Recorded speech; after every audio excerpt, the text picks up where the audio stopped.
वो इस वक्त ऑफिस के कैफेटेरिया में बैठी अभी लंच ब्रेक थी और सुबह हमजा की बातें सुनकर इसका दिल कर रहा था ज़मीन फटे और वो इसमें समा जाए। हमजा ने इसके किरदार पर उंगली उठाई थी, वो हमजा को कभी माफ़ नहीं करेगी। वो सोच में गुम थी, इसकी कॉफ़ी ठंडी हो चुकी थी। क्या सोच रही हैं आप रिदा? रिदा किसी की आवाज़ पे होश की दुनिया में लौटी। इसने देखा तो हैदर हैरानगी से इसे देख रहा था। इसे देखते ही आज सुबह की हमजा की बातें इसे याद आ गईं। वो कि बिना कुछ बोले वहाँ से चली गई। इसे क्या हुआ? ये मुझे इग्नोर क्यों कर रही है? हैदर इसके रवैये से बहुत हैरान हुआ और सोच में पड़ गया। रिदा अपने कैबिन में आई और आंसू जब्त किए आंसू बहने लगे। इसके किरदार पर आज उंगली उठी थी, वो बेकसूर होते हुए भी कसूरवार ठहराई गई थी। हैदर इसके पीछे कैबिन में आया। इसने रिदा को आवाज़ दी। इसका रुख दूसरी तरफ था। इसने फौरन आंसू साफ किए। रिदा, आप मुझे क्यों इग्नोर कर रही हैं? हैदर ने संजीदगी से इससे पूछा। सर प्लीज़ आप यहाँ से चली जाइए, रिदा ने बोझल आवाज़ में कहा। रिदा, आप रो रही हैं, लेकिन क्यों रिदा? वो रिदा के जैसे जैसे करीब आने लगा वो दूर हटने लगी। हैदर को इसका रवैया अजीब लगा। सर प्लीज़ आप यहाँ से चली जाइए, इससे पहले कि लोग मेरे किरदार पर उंगलियाँ उठाने लगें, रिदा ने आंसू जब्त करते हुए कहा। हैदर का माथा ठनका। वो मजीद रिदा के करीब हुआ। रिदा हटते हटते पीछे दीवार से जा लगी। किसी ने आपसे कुछ कहा है? हैदर ने एक तरफ दीवार पर हाथ रखा और इसकी आंखों में झांकते हुए कहा। सर प्लीज़ आप हटिए, अगर किसी ने ऐसे देख लिया तो फिर से मेरा दामन दागदार करने में देर नहीं लगाएंगे। प्लीज़ सर, मैं आपके आगे हाथ जोड़ती हूँ, प्लीज़ मुझ में और जिल्लत बर्दाश्त करने की सकत नहीं है, वो उसके सामने हाथ जोड़ते हुए बोली। हैदर पीछे हट गया। इसका दिल कर रहा था इस इंसान का कत्ल करवा दे जिसने इसके किताब पे उंगली उठाई थी। किसने आपसे कहा? क्या कहा? मुझे सब बताइए तफसील से, हैदर ने संजीदगी से कहा। रिद्दा को मजबूरन इसे सब बताना पड़ा। वो पीछे ही नहीं हट रहा था। जैसे जैसे रिद्दा की बात सुन रहा था गुस्से से लाल हो रहा था। इसे अपनी कोई टेंशन नहीं थी। वो तो लड़का था, लेकिन रिद्दा लड़की थी। इसकी पाकिज़गी का गवाह वो था। वो कैसे किसी की इसके पाकिज़ा दामन को दागदार करने देता? इसका दिल कर रहा था हमजा के टुकड़े टुकड़े करवा दे। रिदा, आप इसकी बातों पर तवज्जो मत दीजिए, मैं आपके इस मंगेतर का इंतज़ाम करता हूँ, हैदर ने दांत पीसते हुए कहा। सर आप क्या करेंगे? प्लीज़ सर ऐसा कुछ मत कीजिएगा, कहीं बात संभलने के बजाय मज़ीद बिगड़ जाए। रिदा ने इल्तिजा की। हैदर ने पानी का गिलास उसके सामने किया और बोला, आप प्लीज़ परेशान मत होइए, मैं कुछ नहीं करूँगा। बस आपके मंगेतर को थोड़ी सी फ्रेंडली की ज़रूरत है। आप बस काम पे फोकस कीजिए, कल इंपॉर्टेंट मीटिंग है तो भी रेडी। हैदर ने इसे बिजी रखने के लिए काम याद करवाया और इस हमजा के इलाज सोच दिया। रिदा ने इस बात में सर हिलाया और डेस्क पे बैठ के काम करने लगी। हैदर बाहर निकल गया। अपने कैबिन में जाते ही असफंद को कॉल की। हाँ असफंद, कुछ पता चला इसके बारे में? हैदर ने इसे रिदा की सारी इन्फॉर्मेशन दे दी थी, जिसकी मदद से इसने हमजा की सारी इन्फॉर्मेशन निकाल दी। हाँ पता चल गया, असफंद ने जवाब दिया तो हैदर के चेहरे पर पुरस्कार मुस्कुराहट आ गई। अच्छा तो एक काम करो, इसे उठवाओ और इसकी अच्छी खिदमत करो ज़रा, इससे भी तो हैदर यासीन की मोहब्बत की तौहीन का इंजाम पता चले। ये कहकर इसने कॉल काट दी। इसका दिल कर रहा था हमजा को ऐसे गायब करे कि इसको साई को भी पता न चले, वो लेकिन वो रिदा की बात को टाल नहीं सकता था। हैदर फ़ौरन मेरे कैबिन में आओ, मुझे तुमसे कोई ज़रूरी बात करनी है। हैदर काम में बिजी था कि अचानक दरवाज़ा खुला और आंधी तूफान बनाए अंदर दाखिल हुआ। आते ही हैदर को संजीदगी से अपने कैबिन में आने को कहा। जो बात करनी है अहद यही कर, मैं प्रेजेंटेशन बना रहा हूँ। हैदर ने मसरूफ़ था, इसने अहद के लहजे पर गौर नहीं किया। बात ज़रूरी है, यहाँ नहीं हो सकती, जल्दी पहुँच। हैदर ये अहद ये कहते रुका नहीं बल्कि बाहर निकल गया। हैदर कौफत का शिकार था। इसके कैबिन में पहुँचा। बोल, क्या बोल रहा था? हैदर ने आते ही कहा। अहद को चेयर पर बैठा बैठा था झट से खड़ा हो गया। ये मैं क्या सुन रहा हूँ हैदर, ये तू क्या कर रहा है? अहद ने अपनी ग्रे आंखें इसकी काली गहरी आंखों में गाड़ी किस बारे में बात कर रहा है, तो सीधा सीधा बोल। हैदर को कुछ समझ ना आया। मुझे असफन ने कॉल की थी, ये रिदा और हमजा जो भी, इसका क्या मसला है? तूने को हमजा के बारे में पता लगवाने को क्यों कहा? तू जानता है तूने इसे अगवा क्यों करवा रहा है? हैदर, तेरे दिमाग में क्या खुराफात चल रहा है? अहद ने एक लफ्ज़ चबा कर कहा। वो तो असफन ने अपने बात से चुगली कर ही दी। हैदर ने दांत पीस के कहा। हैदर, क्यों कर रहा है तू ये सब? तू जानता है तेरी इस हरकत से रिदा पे भी उंगलियां उठ सकती हैं। अहद ने इसके कंधे पर हाथ रखते हुए कहा। इसने रिदा के किरदार पे कीचड़ उछाला है और ये मुझसे कतई मंजूर नहीं। हैदर की आंखें लाल हो रही थी। हैदर, रिदा से दूर रह बस, मैं और कुछ नहीं जानता, तेरी वजह से इसकी इज्जत भी ख़राब हो सकती है। ये तो मुमकिन नहीं है, मैं इसके बगैर नहीं रह सकता और इस बात का तुझे अंदाज़ा हो चुका होगा कि मैं इससे कितनी मोहब्बत करता हूँ और रिद्दा मेरी होगी, समझा? हैदर ने गुस्से से कहा।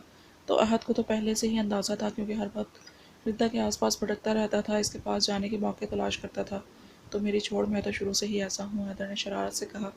माहौल का तनाव मिटाने के लिए बोला, क्या दिल भी एक आशिक? अहद की इस बात पे वो हल्का से मुस्कुरा दिया। अरे नहीं, फ्लर्ट ही था, लेकिन आशिक तो मैं सिर्फ रिद्दा का हूँ। हैदर ने दांतों की नुमाइश की।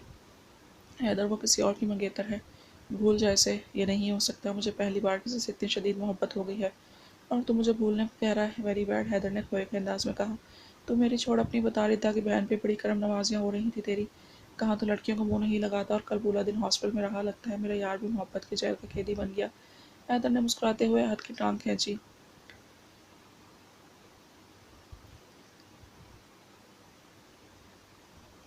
हाँ, वो माजूर थी, बस इसलिए मैं अपनी गलती का साला कर रहा था इसकी मदद करके। हैदर ने झूठ बोला। ये तो नज़र आ रहा है, ये सब नज़रें चुरा रहा है, ये सब सच बता रही हैं। बचपन से जानता तुझे, तो ऐसा बिल्कुल नहीं था। तो रिदा के सिस्टर के लिए कुछ फील कर रहा है, तो मान या ना मान, तो उसे चाहने लगा है। हैदर ने इसकी ग्रे आंखों में झांकते हुए कहा। इसके चेहरे पर मुस्कुराहट आ गई। ऐसा कुछ नहीं है, मैं इस फजूल में सोच रहा है। काम पे ध्यान दे, और जो रायता फैलाया है इसको समेट, समझा। अहद ने इसे झिड़का। हैदर मानी खेज नज़रों से इसे देख रहा था। वो अपने दोस्त के बदले बदले रवैये से सब कुछ समझ रहा था। शाम हैदर अपने कमरे में काउच पर बैठा था, काम में बिजी लैपटॉप पे काम कर रहा था कि अचानक किसी ने टेबल पे फाइल पटकी। इसे नज़र उठा कर देखा तो इसके चाचा गुस्से से लाल हो रहे थे, इसे घूर रहे थे। वो पुरसकून बैठा था। क्या है ये अहद? वो फाइल की तरफ इशारा करते हुए बोले। क्या है ऐसा? अहद ने संजीदगी से फाइल खोली। तुमने कोर्ट में कंपनी के 70% शेयर का क्लेम किया है। कोर्ट का नोटिस है कि तुम्हारे शेयर तुम्हारे हवाले कर दूं। इसके ज़्यादा तिलमिला रहे थे। वो ऐसे शो कर रहा था जैसे कुछ हुआ ही ना हो।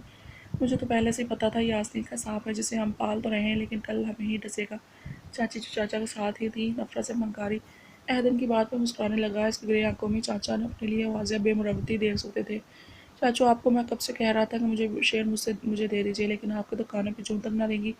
फिर मुझे कोर्ट जाना पड़ा, और मैंने सिर्फ अपना हक मांगा है जो पिछले कई सालों से आपने मारा हुआ था।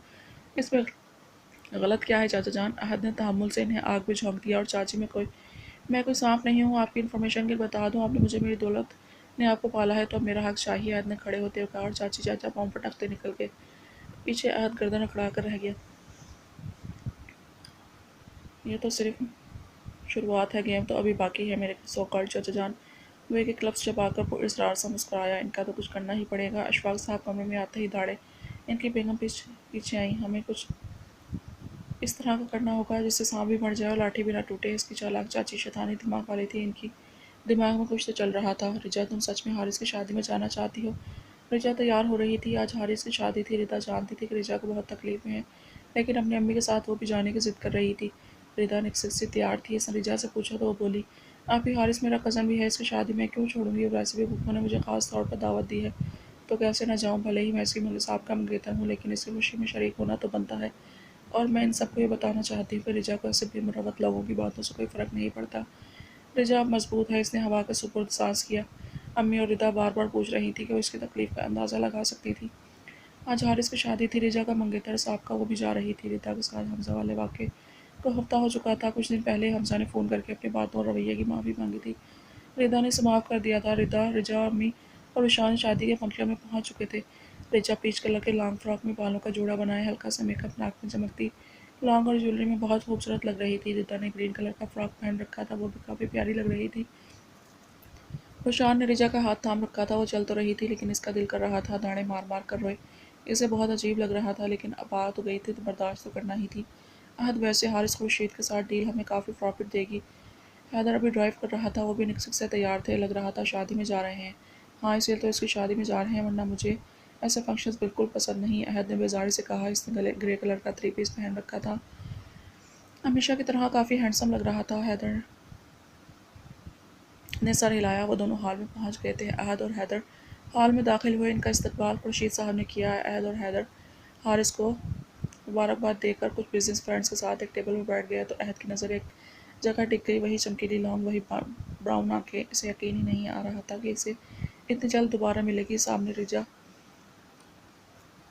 रोशान के साथ एक कोने में खड़ी थी। अहद बिना पल के झपकाए इसे देख रहा था। आज वो बहुत हसीन लग रही थी। इसका दिल किया कि इसकी नाक की लौंग को जाकर छुए। वो पीच रंग के फ्रॉक में से दिल की मलिका लगी। अरे रिजा, तुम भी आई हो? अच्छा किया। देखो हारिस कितना खुश है।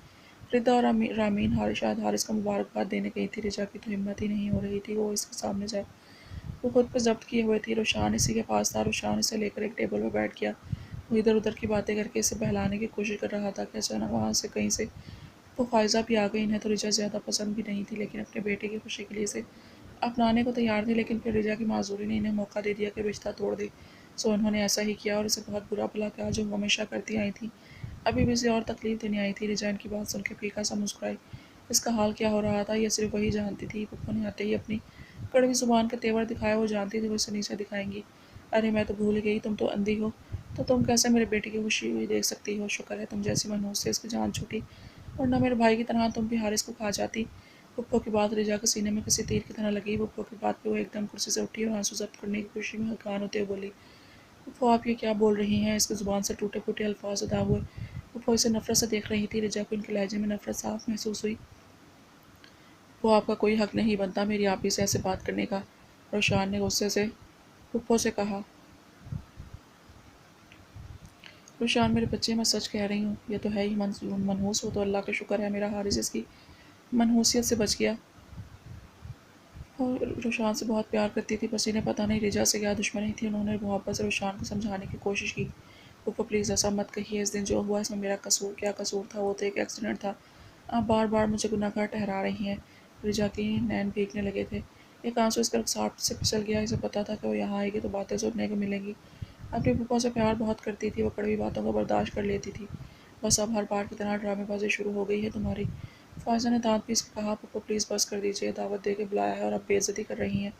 अगर यही सब होना है तो हम जा रहे हैं। रोशान के सब्र का पैमाना लबरेज हुआ। इसे अपनी आपी के आंसू बर्दाश्त नहीं हो रहे थे। पीछे खड़ा एक नफ्स उठिया पीछे फ़ायज़ा बेगम की कड़वी कसीली बातें सुन के खुद पे काबू पाने की कोशिश कर रहा था। इसकी ग्रे आंखों में खून उतर रहा था। रिजा के आंसू इससे बर्दाश्त नहीं हो रहे थे। इसे फ़ायज़ा बेगम की घटिया सोच पर सख्त तैश आ रहा था। अहद तो रिजा को देखते देखते किसी और जहाँ में पहुँच चुका था। हैदर ने इसे हिलाया तो वो होश की दुनिया में लौटा। अभी वो इसकी तरफ जा रहा था कि अचानक वहाँ खड़ी फ़ायज़ा बेगम और रिजा की बातें सुनी। बातें काफ़ी कड़वी थी। अहद को नागवार गुजर रही थी तो इसका क्या हाल हो रहा होगा। पास बैठी औरतें खुसर-फुसर कर रही थीं। अहद को इनसे रिजा और हारिस के रिश्ते के बारे में पता चला। फूफो इसे बुरा-भला कह के चली गई। वो रो रही थी। इसने रोशान को बाहर ले जाने को बोला। इसका वहाँ दम घुट रहा था। या अल्लाह मुझे मौत दे दे, मैं और बर्दाश्त नहीं कर सकती। इस माजूरी के साथ मेरा जीना बहुत मुश्किल हो चुका है। ये माशरा मुझे एक्सेप्ट नहीं करेगा। रिजा को रोशान हाल के बाहर छोड़ आया था।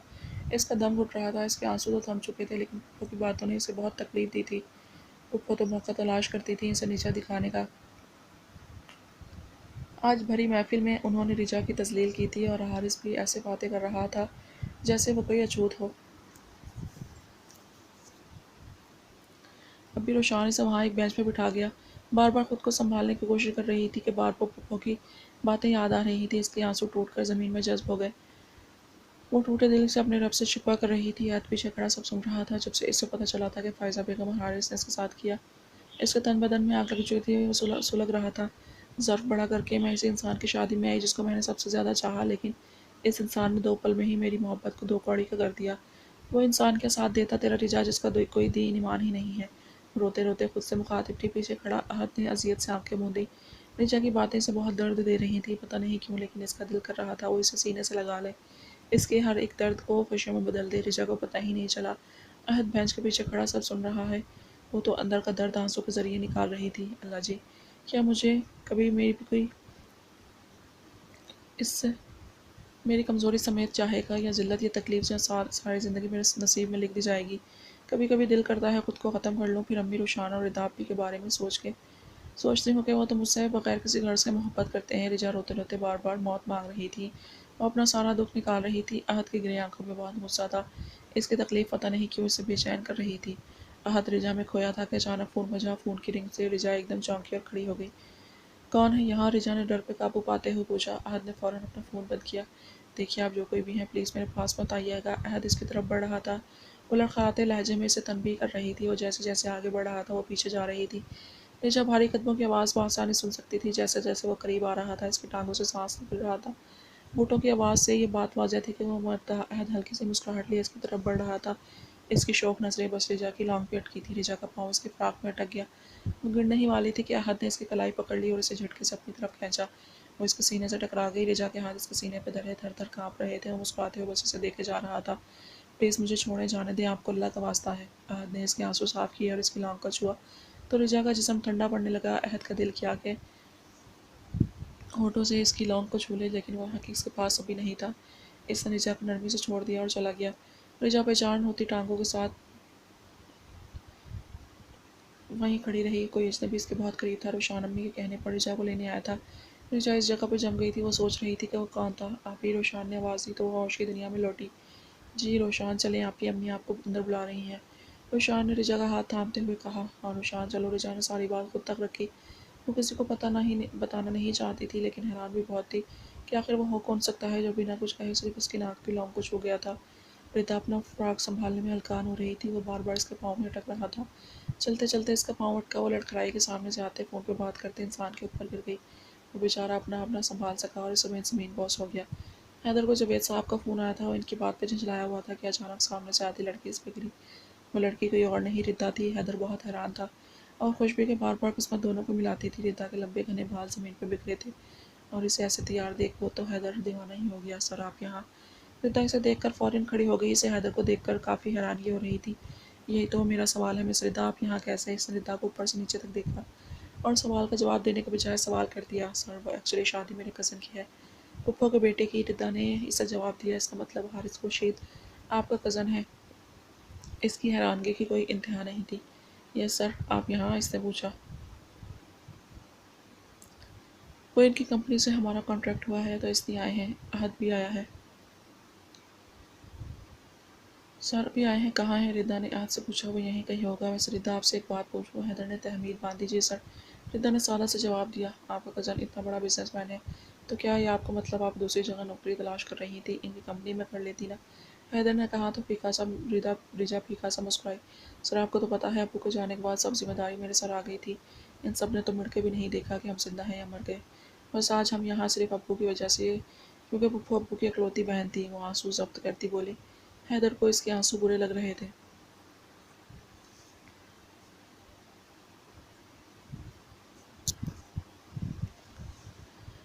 तो आखिर ऐसा क्या हुआ कि आपके पप्पू ने आपसे सारे रिश्ते तोड़ दिए? हैदर ने इसकी आंखों में आंसू देखा तो उसे काफ़ी बुरा लगा था। वो इससे पूछ बैठा। रिदा ने कोई जवाब नहीं दिया तो हैदर को लगा वो एम्बेरस हो गई है, इसलिए चुप हो गया। सर एक्चुअली रिजा की मंगनी अब्बू ने हारिस से करवा दी थी, लेकिन पप्पू को शुरू से ही पसंद नहीं थी, पर हारिस की खातिर इन्हें हाँ करनी पड़ी। लेकिन अब्बू को जाने के बाद इन्हें इससे पीछे छुड़वाने का मौका मिल गया तो फिर आई और रिजा को बुरा भला कहा, यहाँ तक कि अब्बू की मौत की जिम्मेदार भी इसे ठहरा दिया। वो तो मासूम थी, लेकिन पप्पू ने मेरी रिजा को अंदर से तोड़ दिया। यहाँ तक कि रिजा खुद को अब्बू की मौत की वजह समझने लगी। रिदा बेआवाज़ रोते हुए अपना सारा दर्द बता रही थी। पता नहीं क्यों वो इसके सामने खुलती चली गई। हैदर रिदा की हालत देखकर बहुत बुरा लग रहा था और हैरानगी हो रही थी पप्पू की बेहसी पर। आज जो भी रिजा की चमकीली लौंग के जादू से निकल के आया था, लेकिन इसकी गुर्बत से सरशार वो हैदर की तरफ बढ़ रहा था। रिजा के बारे में जानकर इसे बहुत दुख हुआ कि रिजा कितने अरसे से ये सब झेल रही थी। तो रिजा का एक्सीडेंट हुआ था? हैदर ने पूछा। हाँ सर, रिजा पहले देख सकती थी, हम सब की तरह दुनिया के रंग सब कुछ देखती थी, लेकिन एक्सीडेंट ने रिजा से इसकी बिनाई और हमसे अब्बू छीन लिए। इस हादसे को 3 साल हो चुके हैं। इस अरसे में रिजा ने बहुत कुछ सहा है और सबसे बढ़कर हारिस की बेवफाई ने सबसे ज़्यादा तकलीफ दी है। हारिस से मोहब्बत के दावे किए थे, लेकिन रिजा को जब इसकी सबसे ज़्यादा ज़रूरत थी तब इसने मुड़ के भी नहीं देखा। मेरी बहन ने तो बहुत तकलीफ सही है, जिसका अंदाज़ा भी हम नहीं लगा सकते। रीता तुर्क ब तुर्क हैदर को सब बता रही थी। हैदर और राहत दोनों सांस रोक के सब सुन रहे थे। हैदर को बहुत दुख हुआ। आखिर को इसकी मोहब्बत की बहन थी, इसका दिल चाह रहा था रिदा के सारे दर्द खुद में समेट ले। अहद ने तकलीफ के एहसास से अपनी आंखें मीची। हैदर और रिदा को पता नहीं था कि अहद पीछे खड़ा ग्रे आंखों में गुस्सा लिए सब सुन रहा था। रिदा तुम ठीक तो हो ना? रोशान रिदा को हाल मिलाया और अम्मी के पास बिठा दिया। वो इस वक्त बिल्कुल हारिस के सामने बैठी है। इस कश्मकश में थी कि वो इंसान कौन था, वो कुछ बोला क्यों नहीं। हारिस स्टेज से होकर रिजा को ही देख रहा था। पता नहीं क्यों इसकी हिम्मत नहीं हो रही थी कि वो रिजा से इसकी तबीयत पूछे। पिछले 3 सालों से इसने रिजा को देखा ही नहीं था। वो रिजा से बेवफाई कर चुका था। हाँ अम्मी मैं ठीक हूँ। रिजा अपनी सोच में गुम थी कि अचानक अम्मी के बोलने में होश में आई। इसे अपनी अभी भी अपने चेहरे पर इसका लिम्स महसूस हो रहा था। पता नहीं क्यों इसे इस लिम्स से बेतहाशा मोहब्बत महसूस हुई। रिजा चलो जाकर हारिस को मुबारकबाद दे दो, अम्मी ने कहा तो रिजा बेबस हो गई। इसे हारिस जैसे घटिया इंसान के मुंह नहीं लगना था। पर अम्मी रिजा इन्हें बता दो कि तुम्हें कोई फ़र्क नहीं पड़ता। रिदा इन्हें की तरफ आती बोली, जो अभी भी हैदर के सामने दिल का गुबार निकाल के बहुत अच्छा और हल्का महसूस कर रही थी। रिजा को हारिस को इसकी औकात याद दिलवाने का कह रही थी, पर इससे पहले वो मज़ीद कुछ कहती रिजा इसको खींचती स्टेज तक ले गई। वो आराम से स्टेज पर हारिस के रूबरू खड़ा किया। हारिस दिल यहाँ तो मजबूर होकर इसे मुस्कुराते देखने लगा, जो पास खड़ी जोया को नागवार गुजरा। कैसी हो रिजा? हारिस ने मुस्कुराते रिजा से पूछा। रिजा की आंखें छलकने को तैयार थी। इससे पहले वो आंसू बेमौल करती। रिदा ने इसका हाथ कस के पकड़ा। रिजा ने अपने आंसू पर काबू पा लिया और लड़खड़ाते लहजे में बोली, हारिस मैं बिल्कुल ठीक हूँ। कुछ लोगों को लगा था कि मैं अब ख़त्म हो चुकी हूँ, लेकिन इनकी गलतफहमी मैं दूर करती चलूँ। मैं रिजा हूँ, भले ही तकलीफ़ में हूँ, लेकिन हौसले बहुत बुलंद है। खुद को संभालना आता है मुझे। रिजा एक एक लफ्ज़ चबा के बोली। इसके लहजे में हारिस को बेइतनाई नफरत वाज़ेह महसूस हुई। वो सब इसे सुना रही थी। हारिस बिल्कुल चुप था। जोया को कुछ समझ नहीं आ रहा था। खैर शादी मुबारक हो हारिस। भाई और जोया भाभी, उम्मीद करती हूँ आप जोया भाभी का साथ ज़िंदगी भर देंगे। जब इन्हें आपकी ज़रूरत होगी तब इन्हें मुसीबत में छोड़कर कहीं छुपेंगे नहीं। रिचा मस्तूरी मुस्कुराहट लिए इसे सब बहुत कुछ समझा दिया। ढके छुपे अल्फाज में वो हारिस पे तंज कर गई। हारिस ने ज़बरदस्ती मुस्कुराहट सजाई और जोया तो ना समझी में कभी इस नाबीना लड़की को देखती और कभी हारिस को। चलें आप ही यहाँ से, रिचा हृदा से मुखातिब हुई। हाँ चलो रिचा, हारिस हम चलते हैं। उम्मीद करती हूँ रिचा की बातों को तुम सीरियसली लोगे। हारिस के सफ़ेद पड़ते चेहरे को देखकर रिदा ने भी तंज का तीर चलाया। हारिस तो बस देखता रह गया और वो दोनों नीचे उतर गई। जोया तीखी नज़रों से इन दोनों को देख रही थी। अहद ने जब से रिदा की बात सुनी थी वो अंदर से जल रहा था, सुलग रहा था, इसका बस नहीं चल रहा था। हारिस को जान से मारते इसकी ग्रे आंखों में के डोरे इससे गुस्से की नमीद दे रहे थे। वो मुठिया नीचे जब्त कर रहा था। हैदर फ़ोन पर बात कर रहा था, फिर इन्हें निकलना था और यहाँ से वो बेचैन हो रहा था। एक उसने रिजा को देखा जो रिदा का हाथ थामे पुरसुकून बाहर की तरफ जा रही थी। रोशान और रामीन भी इसी के साथ थे। इसके चेहरे पर सुकून का तासुर देख के अहद काफ़ी हैरान हुआ। इस वक्त रिजा के सब्र पर रश्क आने लगा था। कितना कुछ बर्दाश्त किया है तुमने रिजा, इसके बावजूद इतनी पुरसुकून कैसे हो तुम? काश अल्लाह मुझे भी इतना सब्र दे दे। तुम्हें देख के लगता है कि इस दुनिया में अभी भी अच्छे लोग हैं। इतना कुछ सुनने के बाद भी तुम कुछ नहीं बोली। मुझे तो तुम्हारी सच्चाई से मोहब्बत होने लगी है। मैं सच में तुमसे बेइंतहा चाहने लगा हूँ। मुझे इश्क हो गया है तुमसे। मुझे तुम्हारे दुख अंदर से झंझोड़ रहे हैं। बस मैं तुम्हारे सारे दुख अपने अंदर समेटना चाहता हूँ। मैं चाहता हूँ कि तुम भी मेरी सारी महरूमियाँ खुद में समेट लो। अहद इसके जाने के बाद इससे मुखातिब हो। आखिर अपने अजीब से एहसास को इसने इश्क का नाम दे ही दिया। वो अहद का मोहब्बत में यकीन ही नहीं रखता था। आज मोहब्बत से भी आगे बढ़ चुका था। पिछले कई दिनों से इसे रिजा का ख्याल परेशान कर रहा था। इसे समझ नहीं आ रही थी, आज तक इसके साथ ऐसा कभी नहीं हुआ था, लेकिन रिजा से चंद मुलाकातों के बाद ही वो इसको देखने की ख्वाहिश करने लगा था। आज मुझे लड़कियों से कोसों दूर रहने वाला आज एक नाबीना लड़की का इश्क का दम भरने लगा था। इसके आंसू इसे बहुत तकलीफ देते थे और अब वो इरादा कर चुका था कब इससे शादी करके रहेगा। अहद चलते हैं। हैदर की बात बात करके आया तो अहद को किसी ख्याल में गुम पा के फ़ौरन बोला तो अहद को दिल ही दिल में रिजा से मुखातिब था। इसकी आवाज़ पर गिड़गिड़ाया, हाँ चल, लेकिन इससे पहले कुछ ज़रूरी काम है, वो तो कर लें। वो गुस्से से एक एक लफ्ज़ चुबा कर बोला तो हैदर ने इसकी आंखों में खून उतरता देख झुंझरी ली। क्या बात है, तू बहुत गुस्से में? हैदर ने इसके कंधे पे हाथ रखते नरमी से पूछा। कुछ नहीं, ये कहकर गुस्से से मुठ्ठियाँ भींचता स्टेज तक गया। हैदर हैरान था वो वहाँ क्यों जा रहा है, इसलिए पीछे भागने के अंदाज में वहाँ पहुँचा। अहद, तू वहाँ क्यों जा रहा है? हैदर इसे कदम से कदम मिलाने की कोशिश करते भाग रहा था। वो बहुत तेज़ी से आगे बढ़ रहा था। इसने कोई जवाब नहीं दिया। Hello mister Haris, happy wedding. वो मैं आपको आगाह करने आया था कि हम आपके साथ ये डील नहीं कर सकते। हम ये डील कैंसिल कर रहे हैं। अहद ने हैदर और हारिस दोनों के सर पर बम फोड़ा। क्या? लेकिन क्यों? हमसे कोई गलती हुई है मिस्टर अहद? आप अचानक ये डील क्यों कैंसिल कर रहे हैं? हमारी कंपनी को बहुत बड़ा नुकसान होगा, प्लीज़ ऐसा मत कीजिए। हारिस झटके से खड़ा हुआ, वो शॉक में चला गया था। आखिर इसकी कंपनी की रेपुटेशन का सवाल था। वो मुसलसल अहद को कन्विंस करने की कोशिश कर रहा था, लेकिन अहद को बिल्कुल किसी की सुनने के मूड में नहीं था। अहद लेकिन हैदर हैरान था। वो कुछ बोलने ही वाला था कि अहद ने हाथ खड़ा करके चुप करवा दिया। हारिस को बौखलाया देखकर इसकी अम्मी और अब्बू भी स्टेज पर चले आए, सारी बातें सुन रहे थे। वो क्या है ना मिस्टर हारिस, जो लोग अपने खून के रिश्तों के सगे और वफादार नहीं हो सके, वो क्या हमारे वफादार होंगे? और वैसे भी बातों और वादों से पीछे हटने वाले लोगों से ताल्लुक वास्ता रखना अपनी तौहीन समझता हूँ मैं। इसलिए आप कोई और ढूंढ लीजिए। अहद एक एक लफ्ज़ चबा के कहा और इसकी नज़र फायजा और इसी पर थी। अहद ने एक एक लफ्ज़ चबा के कहा, इसकी नज़र फायजा और इसी पर थी। हारिस परेशान था। खुर्शीद साहब कुछ बोलने ही वाले थे कि अहद ने इन्हें मौका दिए बिना लंबे लंबे डग बढ़ता बाहर चला गया। हैदर तो इतना कन्फ्यूज़ था कि डील के लिए अपनी तबीयत के बरखिलाफ वो शादी में आया और अब इसने डील ही कैंसिल कर दी। आखिर अचानक ऐसा क्या हो गया था? हारिस डह गया सोफे पे। इसकी कंपनी का बहुत बड़ा लॉस हो गया था। फायजा और खुर्शीद साहब बहुत हैरान थे। इन्हें अहद की बात का मफहूम समझ ही नहीं आया। अहद तो पागल हो गया है, तूने डील क्यों कैंसिल कर दी? हैदर चिल्लाते हुए अहद के पीछे लपका जो गाड़ी में बैठ चुका था और गाड़ी स्टार्ट कर चुका था। हैदर लपक के गाड़ी में बैठा, कहीं वो इसे फेंक कर ना चला जाए। अहद बहुत रश ड्राइविंग कर रहा था। हैदर को डर था कि कहीं गाड़ी ना ठोक दे। हैदर की तो अभी जैसे रगें फट जाएंगी। अहद, क्या हो गया है तुझे? क्यों इतने गुस्से में है? हैदर मुसलसल सवाल कर रहा था। अहद जुबान पे कफ़ल लगाए बैठा था। क्यों कर दी तूने डील कैंसिल? कुछ बोल, क्यों इस कदर गुस्से में है? तो कुछ बोल भी। अहद उसका कंधा हिलाते हुए इसे झंझोड़ने लगा।